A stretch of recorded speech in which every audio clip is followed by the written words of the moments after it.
Episodio 9. Guardianes en las puertas. Los límites modernos. Indriya Sambara. Apertura. ¿Cuántas veces en un día recibes un estímulo que no pediste, que no elegiste y que de todas formas reorganiza tu estado de ánimo durante horas? Vivimos en la era de la sobreestimulación. No es una frase de alarma, es una descripción literal de la realidad de nuestro tiempo. El promedio de personas en países con acceso a smartphone recibe entre 60 y 100 notificaciones al día. Está expuesto a entre 6.000 y 10.000 impactos publicitarios.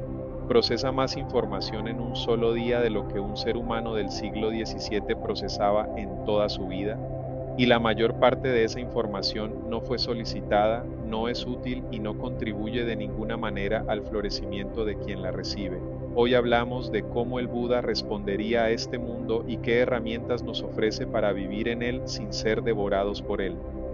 Indriya Sambara, la disciplina de los sentidos. En el Canon Pali existe una práctica llamada Indriya Sambara, que se traduce como la restricción o custodia de las facultades sensoriales. Es uno de los pilares del entrenamiento ético y de concentración que el Buda enseñó, y su relevancia en el siglo XXI es mayor que en cualquier época anterior de la historia humana. La idea central es simple: los sentidos son puertas. Hablamos de ellas en la temporada anterior cuando exploramos el Salayatana, las 6 bases de los sentidos. Lo que entra por esas puertas configura el estado de la mente.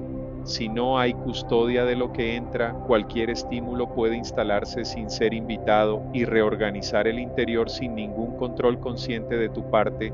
Indriya Sambara no es cerrar las puertas, no es el aislamiento ni la negación del mundo, es poner un guardián en cada entrada, un guardián que evalúa, que discerne, que no reacciona de manera automática ante cada cosa que llega, sino que ejerce el derecho y la responsabilidad de elegir qué entra y cómo se recibe. La tortuga y su caparazón. El Buda usó una imagen que me parece perfecta para hablar de esta práctica. Cuando una tortuga siente que se aproxima un depredador, tiene la capacidad de recoger sus extremidades dentro de su caparazón. No es cobardía, es sabiduría de protección. El caparazón no la aísla permanentemente del mundo, le da el tiempo y el espacio necesario para evaluar la situación antes de exponerse. Así funciona Indriya Sambara. No vives dentro del caparazón todo el tiempo, pero tienes la capacidad de recogerte cuando el entorno externo se vuelve predador, cuando los estímulos que llegan son más dañinos que nutritivos, cuando necesitas proteger el espacio interior para que la claridad mental no se disuelva en el ruido.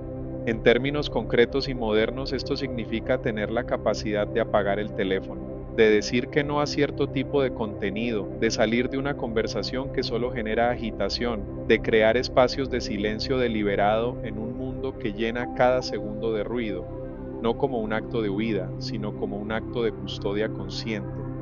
El ayuno digital como práctica contemplativa. En muchas tradiciones espirituales existe la práctica del ayuno, un periodo deliberado de abstención de ciertos alimentos para limpiar el cuerpo y clarificar la mente. El ayuno digital es el equivalente moderno para la dieta mental.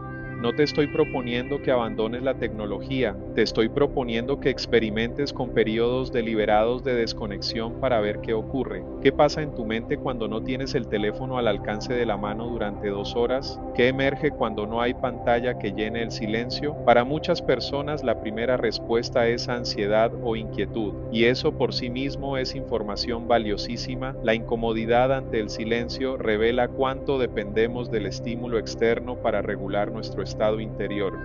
Crear un santuario de silencio en casa, aunque sea pequeño, aunque sea solo media hora al día, aunque sea solo el tiempo de una comida sin pantallas, es un acto radical en nuestro tiempo y es, en el sentido más profundo, una práctica de Indriya Sambara. Proteger el templo sin aislarse del mundo. Aquí es donde la sabiduría budista muestra su sofisticación. No propone la huida del mundo, no propone el aislamiento ascético como solución universal.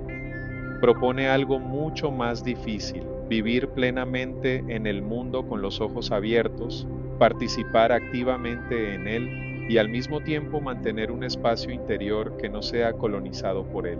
La imagen que encuentro más útil es la del loto que ya conocemos, enraizado en el barro, emergiendo del agua, floreciendo en el espacio abierto sin que el barro manche sus pétalos. Puedes estar completamente inmerso en el mundo, en todas sus complejidades y sus ruidos, y al mismo tiempo mantener un centro que permanece limpio, quieto y orientado. Esa capacidad no surge automáticamente, se cultiva, y se cultiva exactamente a través de las prácticas que hemos venido construyendo esta temporada.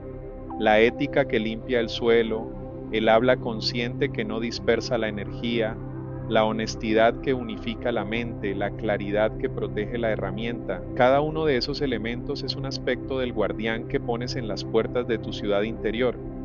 Una práctica para esta semana: elige un momento del día que normalmente está completamente colonizado por estímulos externos y crea en él un espacio de silencio deliberado.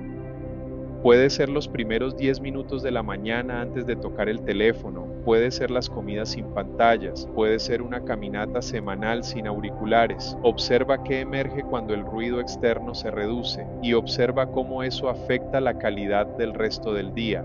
En el próximo episodio hablaremos de algo que el Buda consideraba la primera virtud que enseñara a los laicos, antes que nada, antes que cualquier meditación o filosofía: la generosidad. Y descubriremos por qué dar no es solo algo que beneficia al receptor, sino la práctica más eficaz que existe para aflojar las garras del ego. Hasta entonces, proteger mi mundo interior no es egoísmo, es la condición para tener algo genuino que ofrecer al mundo exterior.